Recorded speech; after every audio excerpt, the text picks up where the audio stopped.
Welcome to Wanna Bet, the daily gambling game show that takes betting seriously like not much else. Get our favorite plays on the totals, sides, props, exotics, and futures to jump on now. So let's get it started with Jason and Ben. Let's get it started with Jason and Ben. Let's get it started with Jason and Ben. Så till kursen känner konstappa konstapelina. Let's get it started with Jason and Ben. Let's get it started with Jason and Hey, what's going on, everybody? Welcome to Wanna Bet. We appreciate you guys tuning in, as always. So we're live on YouTube right now, and then the Spotifyers and all that, they get it in real time? All the audios get it in real time? No, they get it later, too. Spotify's never gotten into real time. Spotify gets it as it gets posted later. And then Twitter will tape delay. Two-ish. Yeah. But that's Twitter a will good tape point. To prove, if you want to watch this in real time and comment and interact, go on YouTube and subscribe. YouTube. That's the most important. The stream, I don't want to jinx it, but Beltway Ben has sorted through some things. 7 Beltway days. Ben is a 7 days. trooper. It's all Our Wanna Bets are almost lined up again, Ben. It's not quite as good as the other day, but it's not terrible. Look, we do this 7 days a week. We're giving you our favorite plays across all sports. You see the rundown there. We're giving you our 3 favorite bets. Overtime's always going to be a football parlay. And unlike most of the mooks, jackasses, and idiots out there, we are fully transparent. We show our work. We're not getting paid by books. We are doing everything we can in our damnedest to beat the books. It was a middling night for me. I'll take that Patty Mahomes hanging around there. You might as well just transfer that to next week. Actually, I don't think I'm going to be on that next week. I'm certainly not on it now. Look, we crushed the Sixers-Wizards game. That's all good, dude. It doesn't matter. Like, it's all good. I needed a couple more rebounds out of Giannis. Doc was doing some weird things and how he was using him in rotations. Barely played the first half. Certainly not what I thought he was going to. Anyway, we're Giannis. We're going to hit a Giannis triple-double soon. We told you the Sixers. We were on that game 3 different ways. They all came through. Thank God the Wizards, we told you, can't play any defense. They blew like an 18-point lead. Pretty much dominated the entire third quarter and still lost. So we treaded water, but enough about me. And I'll take treading water because lately it's been feast or famine, and I love the feast, but I hate the famine. Beltway Ben, you smashed it. You are up now almost 55 units. We are pressing up upon 90 units as a duo. Profit since we launched this show May 21st. You hit a bomber parlay, did you not? Yes, it was a very good night. Will Smith, gosh, I mean, he smashes the ball to center. I thought it was going to. There were a few at bats where I thought he was going to come through, but we had SGA over his rebounds. That was good. We had the first quarter points. Embiid and Gary Trent for 3, and then Ohtani just to walk once. That cashed for plus 103. We had Keyshawn George, Mikal Bridges, 10-plus points, Curry 4-plus assists, and Gary Trent 2-plus three-pointers made. Plus 102, that was the cash.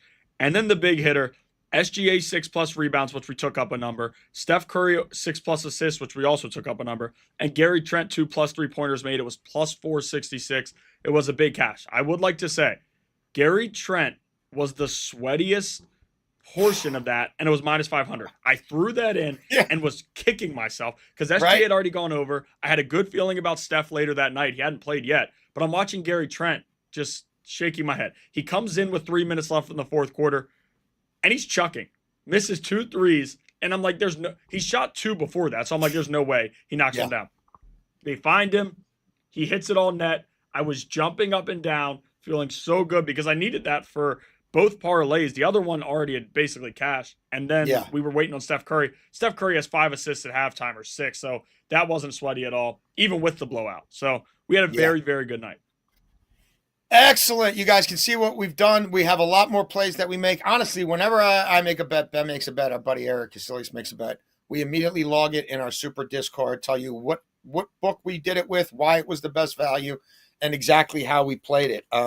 A lot of these numbers change quickly, and so a lot of those bets do make their way to this show eventually, but very rarely at the odds we gave out then, and there's a lot that don't make it to the show. So QR code, if you're a Spotifyer, go to my Twitter bio at Jason Lockenford, go to @BHJournalist.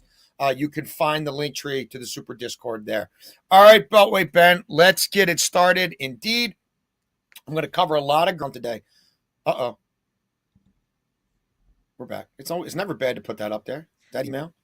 I'd love to wake up one morning and get an email there from PetSmart saying, we love what you're doing with dogs. Why don't we sponsor First Down? Hey, PetSmart, let's do it. You want to get Chewy.com involved too? Hey, Chewy, come on down. Spend a lot of money with you people. Meatballs.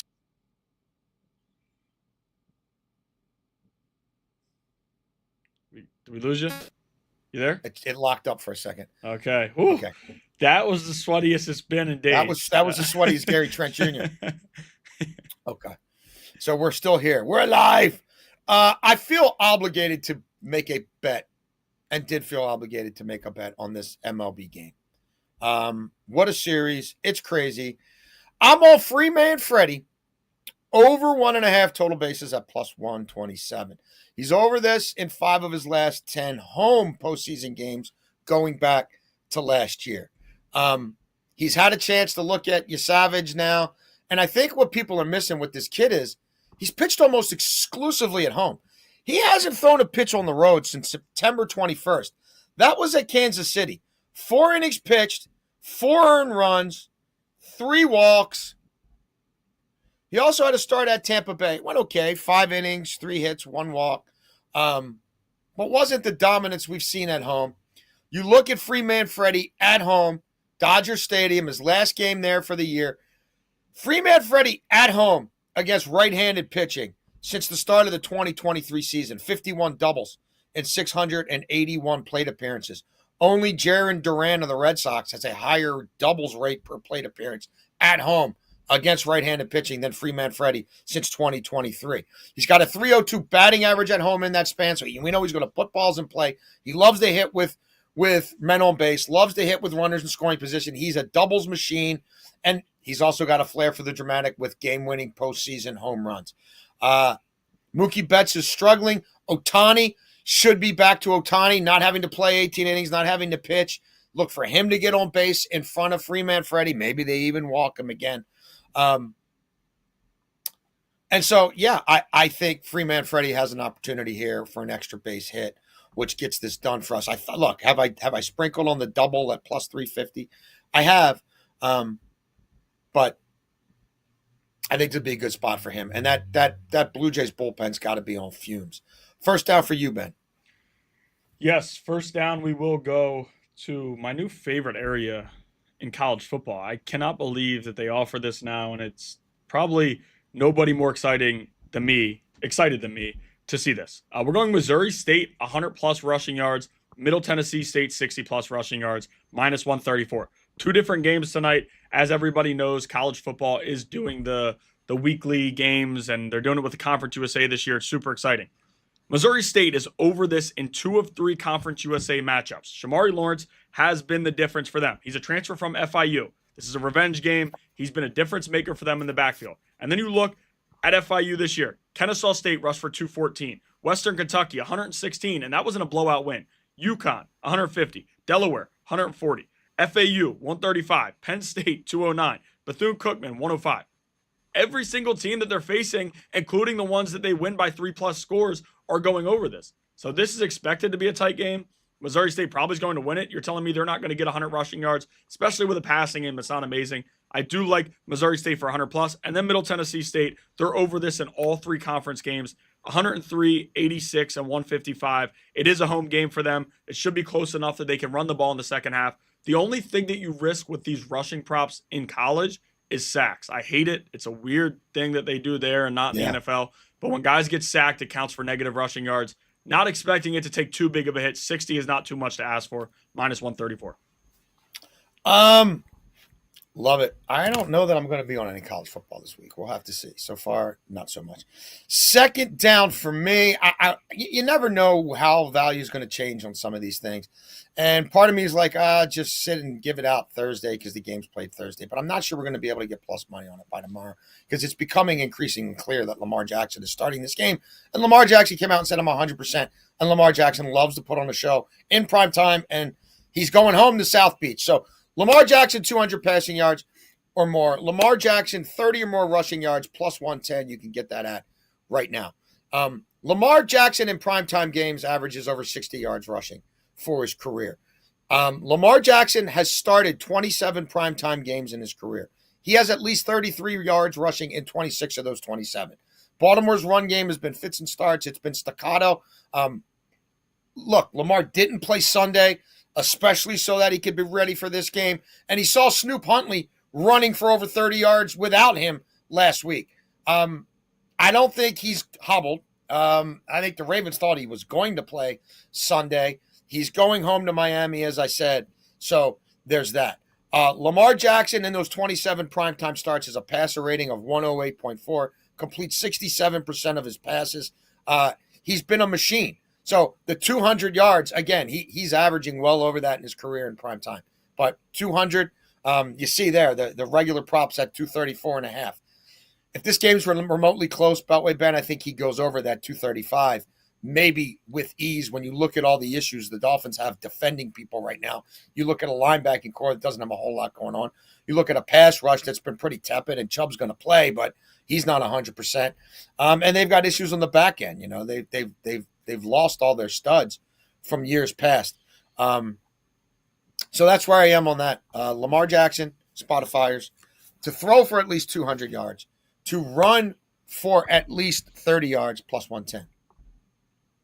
Second down here, we're going to go to the NBA, which we've had a lot of success in. Not many plays that we're losing there. I know we've lost a few parlays and, of course, Derek White the other night for 20+, but it is what it is. Here we're going. Jaren Jackson over 5.5 rebounds at -115. Shop around because you can find it in different spots or different numbers and way more juice, but there's one area you can find at -115. Suns are allowing 47.3 rebounds per game. That is bottom 8 in the NBA. He finally cleared this number in his last matchup where he grabbed 7 boards. A lot of times in the NBA, you'll see guys, it gets trendy. You'll see guys go for it over 3 straight games and then 3 under. We see that all the time in the NBA. When Edey is on the court, things change for Jaren Jackson. But now that he's off, Jackson's going to have to be more aggressive. And now they're saying that Santi Aldama might miss tonight. By the time you hear this or see this, it might be a different. Yeah, you might already know what's going on there, but he is questionable. Londale can grab boards, but he's not stealing a lot from Jackson. He'll be inside grabbing the boards that he needs to. Jackson is going to have to be aggressive on the glass. The Suns are not a very good team, but they will chuck shots. They have a lot of shooters who are looking for their threes regularly, 1 through 5, and all of those different things. I know Mark Williams will play inside, but the rest of their lineup is trying to shoot the 3. I do think we see Jaren Jackson go over 5.5 boards at -115.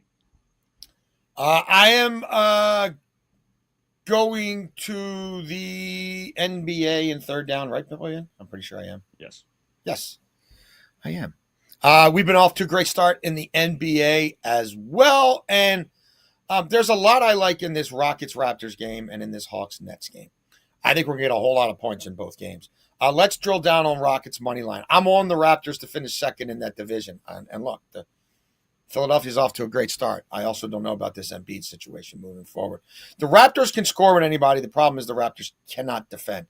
They've allowed 118, 122, 138, and 121 so far this season, and they haven't exactly faced murderer's row. It's Houston with KD on rest. We're not having to worry about any back-to-back spots here. A little bit of travel involved, but not much. They're already on the East Coast. It's not like they're coming from Houston or anything like that. The regular rest practice schedule. And I think the Raptors, the Rockets had to sort some things out early in the season, but I feel good about where they are right now. They're laying about 6 points in this game. We're going to take them on the money line. Look, have I also played Rockets money line and Rockets over 117.5 points? I have. Do I have a little ladder going there? I do. But for these purposes, Rockets money line and then Hawks and Nets. By the way, Ben, ain't nobody playing any defense in this one. They're not even pretending they play any defense. Like, Brooklyn's over in 3 of their first 4 games. Those games have gone over by 25 points, 25 points, and 21 points. Atlanta, yeah, we know they're a bad defensive team. They have had a couple of under games, but their overs have produced 261 and 256 total points, respectively. You look at Atlanta last year on 1 day's rest, which they have, 30, 17, and 1 to the over. You got some guys who like to do things in garbage time. You got some guys who I think play for the box score a little bit. This is pushing 240 now on the regular total. We're playing it at 229.5. Rockets money line. Hawks and Nets to score 230 total points, plus 112. I'm getting better at that, Beltway, Ben. Third down. You're I day by keep looking day. for my coffee and it's not here. I left my coffee on the steps to the basement. Here I'm we're playing in going. pain, Beltway Ben. I'm playing in pain. We're going to the NBA here as well, and we're attacking Oh, a I spot like you it. just touched on. Yeah. You talked about the Nets real quickly, how bad they are defensively. 5 guys who play regular minutes for them are in the bottom 15 in all of the NBA in defensive rating. All of the NBA. This is one of the worst defensive starts to a season we've ever seen, and I'm not even joking. Now, Trae Young was over this in their last matchup. He had 17 assists. That's impressive, and he can do that regularly. We've seen him get 20 assists. We've seen him get 16. It's a normal thing. He hasn't had that scoring outbreak that I've expected yet this season. Porzingis is on and off. He's played a few games. He's sat a little bit. He'll take some scoring away, but he'll also add some assists for Trae Young when he plays. Now, 15.8 3-pointers made per game that the Nets are allowing on 48%. It's the second most and the most highest percentage by like five points. It's crazy what they're doing defensively. They're also allowing 29.5 assists per game, which is the most in the NBA. As I said before, we haven't yet seen that 30-plus point night from Trae Young. We all know he's capable of it. He can get up to 50. And in this type of matchup where you have an awful Nets team, they are desperate for a win. So you have to think they're going to be scoring a little bit. They'll be good. And that's never been an issue for them. I mean, when you have guys like Cam Thomas, they can score. They don't play any defense. And because of that, we're going to attack them with Trae Young over 34.5 points and assists. Wonder if some adventurous want to bet viewer is going to correlate those plays together. I wonder. They might. They might. Look, this is fourth. Originally, I was going to call this 4th and 4 because I had 4 plays, but now I have 5 plays on 4th down. So what I'm going to call it though is 4th and short because the 5th play I added is definitely 4th and short worthy. If you're an OG, you get me. If you're not, I'm speaking Chinese, but don't worry about it. So let's start in Germany. 3:45 this afternoon. You can watch on ESPN Plus. This is not the Bundesliga. This is DFK Pokal. This is basically the German League Cup or the German Cup. So it could be Bundesliga teams playing against lesser teams. In this case, our beloved, mighty Bayern Munich, our cash cows. Bayern are traveling to Cologne. Back in my drinking days, drank a lot of Kolsch in Cologne. Great town. Great beer. So they're playing today in the DFK Pokal, which a lot of big clubs will use secondary squads. They'll use reserve guys. They'll call kids up from the second team and give them a run. From everything I'm reading and sensing, I think Bayern starters, they're something close to their best 11 are going to play at least in the first half. So we're going to take Bayern to lead at 20 minutes today against Cologne at plus 145. If you study Bayern and watch them religiously like we do, you know that Luis Diaz could have had a goal this past weekend, should have had a goal in the first minute. They play a high press. They force you to play out of the back. They turn you over, and they're a much better team than Cologne. So they did not score in the first half for the first time all season this Sunday against 10 men, Beltway Ben, Borussia Mönchengladbach. I don't see that happening again. Why do I like the first 20 minutes? Well, they should have had a goal in the first minute there. The match before that, they scored in the 5th minute, then the 22nd minute, then the 1st minute, then the 15th minute, then the 22nd minute, 44th minute, 20th minute, 3rd minute. See a trend? Cologne is susceptible to giving it up early, and I think Harry Kane's not going to go 2 straight games without scoring. I just, the 20-minute mark, do I like it at 30 a little bit more? Yeah, you're not getting plus money there. I think they will blitzkrieg Cologne early, and I don't think they're giving one up early. So that's where we are on today's game. Now we're going to look at Bayern against Leverkusen this weekend. I want to get on this now because if Bayern do the job today and they blow out Cologne, and they might, and they do it with guys like Kane only playing 45 to 60 minutes, these numbers against Leverkusen are going to go against us. So for the weekend match, again, Bayern Munich at Leverkusen. We're going to take Bayern half full to win the first half and win the match. Again, I've given you the numbers. They have not trailed at the half ever, Champions League included, like the best of the best. And last week it was 0-0 somehow against 10-man. Ben? Mooch God block. So, that's close enough. You did it better yesterday, but that was close enough. So Bayern half full, and our guy Harry Kane, hat-trick Harry Kane, who only has 12 Bundesliga goals already this season and didn't score last weekend, anytime goal plus 125. I am not doing a triple bet here, but we're also looking at this game a different way. So we're also playing for the weekend, Spotifyers, Bayern against Bayer. Bayern laying a goal for the game. Bayern to score at least 3 goals. Again, they're averaging close to 4 per game in the Bundesliga. And Harry Kane, anytime goal, plus 150. We also want to jump on this Man U Forest game. If you watch the show regularly, you know I have been a Man U skeptic. However, 3 straight wins on the trot and doing it in pretty superb fashion has got my attention. And you know we fade Forest. Nottingham Forest, I don't care what they do in Europa League. They've been absolute shite in the Premiership, and that's where this is a Premiership match this weekend. Give me Bayern laying a goal. So if they win by 1, Manchester. we push. Manchester, right? Sorry. Yeah, and that's plus 260 there, homie. Okay. Bayern and Man combined. Man U, Red Devils, to beat Forest by more than a goal. If it's 1 goal, we push at plus 260. Again, like Forest at home, 1 win, no draws, 3 losses, 3 goals scored, 8 conceded. We're also playing this match Bayern half full. Manchester. Sorry. Man U half full at plus 240, was it? Yeah, you said plus 240, yep. Yes, at plus 240.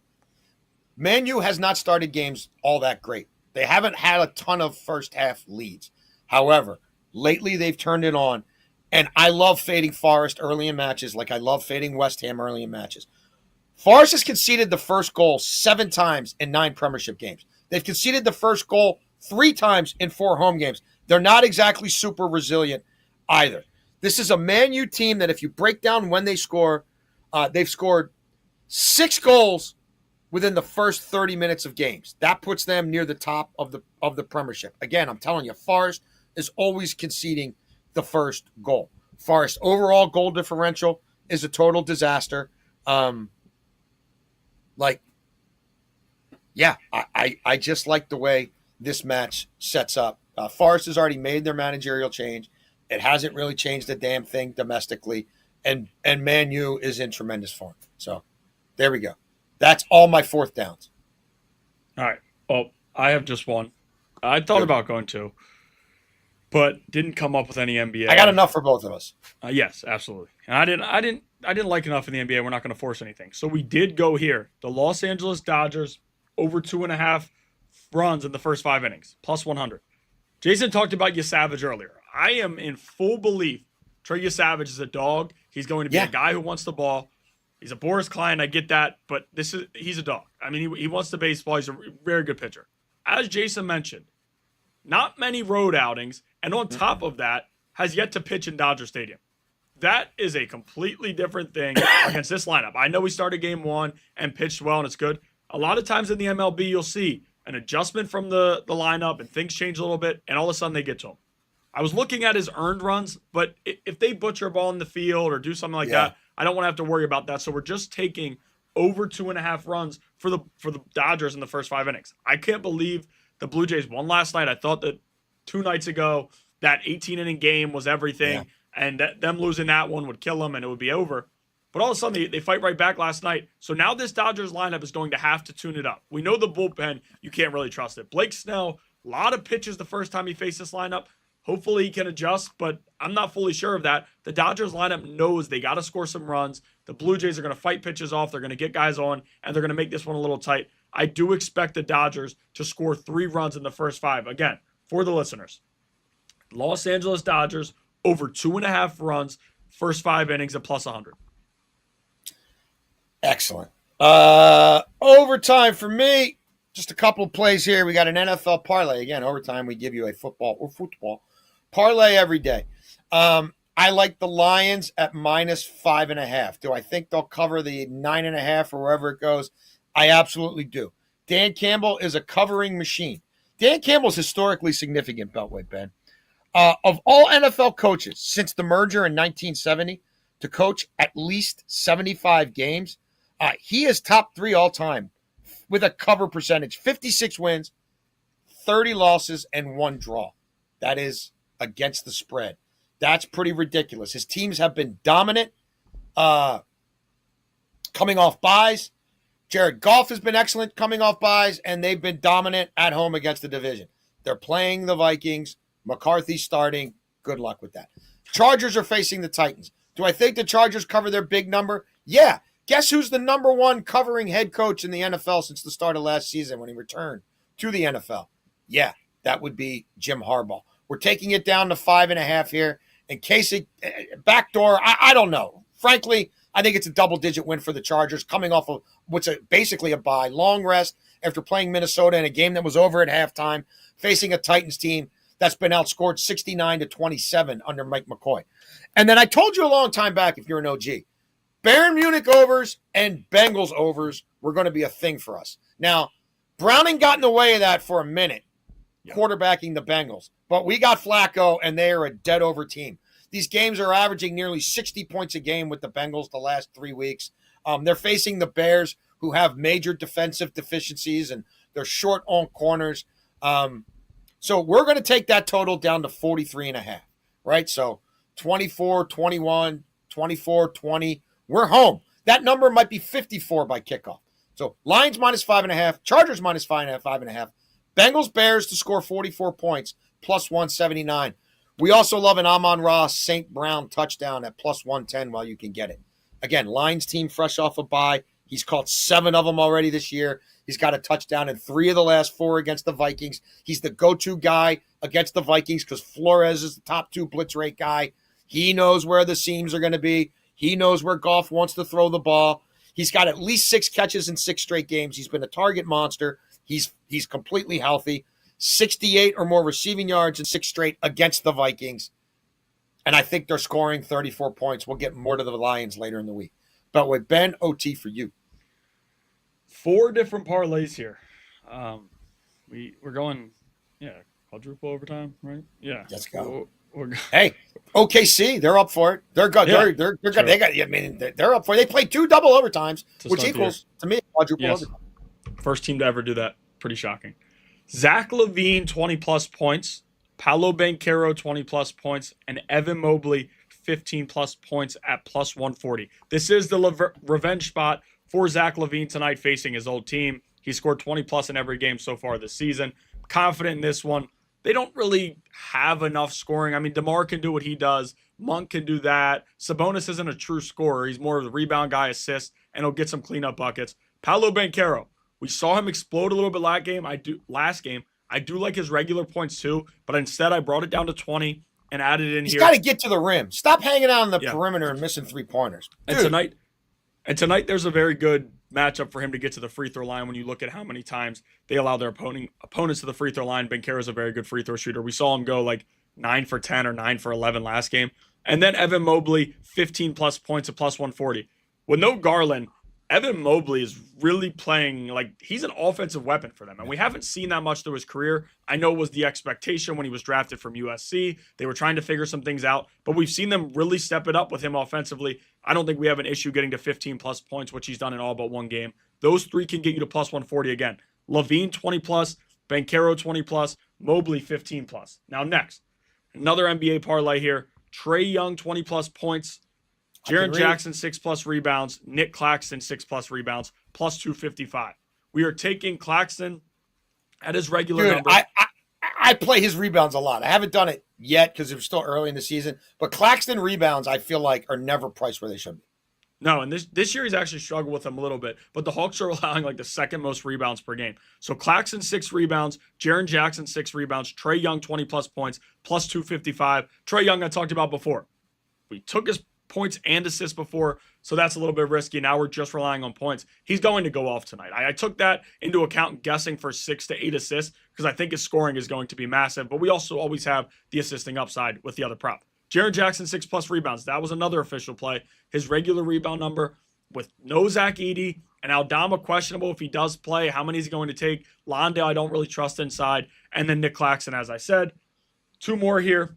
This is a same game parlay. The Mavericks on the money line, Pascal Siakam 6+ rebounds, and Cooper Flagg 10+ points. Plus 108, you can get this at. Cooper Flagg, awful showing last game. They didn't bench him. They didn't pull him out in the fourth quarter. And hopefully, 31 minutes. They're letting him work through it. He's done this in all but one game. He should have no issue getting 10+ points. Siakam 6+ rebounds. They don't really have a true threat inside, letting Miles Turner go and everything they have going on. Siakam's been aggressive on the glass, and the Mavs are allowing the second or third most rebounds to bigs in the NBA. And then the Mavs on the money line. At what point do they get right? I think the Pacers have overachieved at this point. Nobody really expected this from them, and they played very good basketball. That being said, when you look at these two teams, Pacers are due for a letdown spot. The Mavs are due for a win, and it's priced that way at Vegas.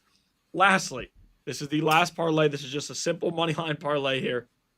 Dodgers on the money line, Mavericks on the money line. We just talked about the Mavs before.